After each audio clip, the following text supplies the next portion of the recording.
Hey Internet, welcome to Charak Se Charcha, where we discuss academic anxiety and stress with people from different and diverse backgrounds. So let's dive into another episode of Charak Se Charcha.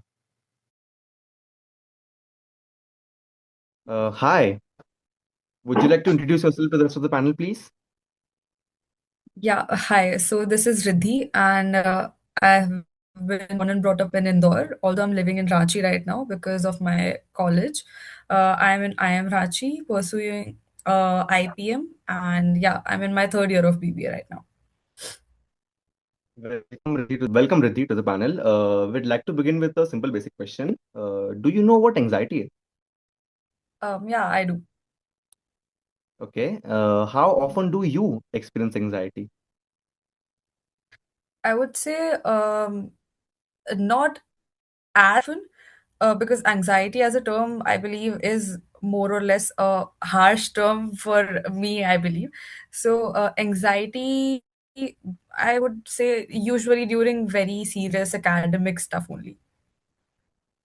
Oh, so when talking about that academic stuff, what academic stuff in particular? Is it passing the classes or scoring well or maintaining your scores or perhaps an increase in lifestyle or what? I'd say the last time that I felt very anxious would be during CAT. Gave it last year, CAT 2025. It was the time that I felt anxiety at my peak because I wasn't able to score that well. That anxiety kind of like transcended that as well. So that was the time that I felt really anxious. And apart from that, sometimes during my graduation exams as well, because here we have relative grading, and because of a smaller batch size, the relative grading even becomes more difficult. So yeah, sometimes that times as well. Yeah. You mentioned your academic stress. So how does that stress differ from the one that you face during the exam versus that you face while preparing for the exam? Um, I'd say I'm not as anxious when I'm preparing for exam because that is not when I feel the actual pressure. The pressure starts to build when I'm sitting for the exam and writing the exam actually. So yeah, it's very different. I'd just say that I'm stressed about completing the syllabus, and that's pretty less. But when I'm actually sitting in the exam, writing the exam for the 2 hours, that is when I feel the actual hit of the pressure. So yeah. And speaking of the hit, do you experience those physical symptoms? For example, you get sweaty hands or a shaky breath. Yeah. I do feel that my hands get really cold when I'm uh, attempting questions, or my legs feel. I can feel myself like fidgeting sometimes, like cracking my fingers as well, and continuously keeping like moving my legs or something like that. So yeah. So call it expressing your anxiety, or do you bottle it up? These fidgets that you do. Mm, I won't say it's exactly expressing. It's more or less like bottling it up.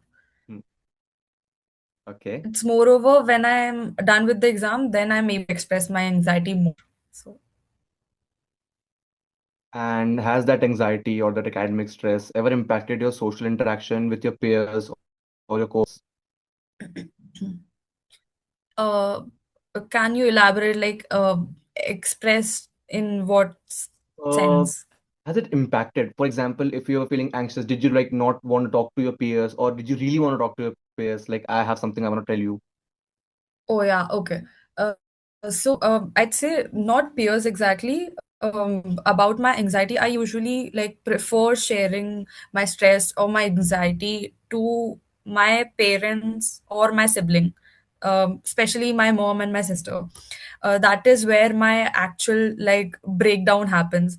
Like my mom was that I could cry in front of her and I could like express completely in front of her, but not as openly as much with my friends, or sometimes yeah with my best friend as well. Uh-huh. There like 2 3 people are the ones who actually get to see my anxious part, and I'm like I usually call them up, I usually video call them up that I'm really feeling bad, I don't know what's happening and all. So yeah, not every friend, but yeah, only 2 3 people. So yeah. like you mentioned, your anxiety and your academic stress really affects you. How do you cope with that stress? Like, how do you come to terms with it? Like, or overcome it? Okay, so usually it's baseline. I'd say I talk to people, my mom, my best friend, sometimes my sister as well. Apart from that, I do like engaging myself into activities where I feel that I'm busy. For example, like being in some team. I am a senior club member at different clubs as well here. So I like starting up some work so that I feel productive and I'm busy. So yeah. Okay. Okay, these are the options that you actually use, but are you aware of the different options that are available to people? For example, professional help, helpline numbers. Yeah, a bit. I don't as a recall the numbers that are available, but again, I know that there are helplines that you could reach out to and professional help, obviously. But I don't think that I'm as anxious that I need those things.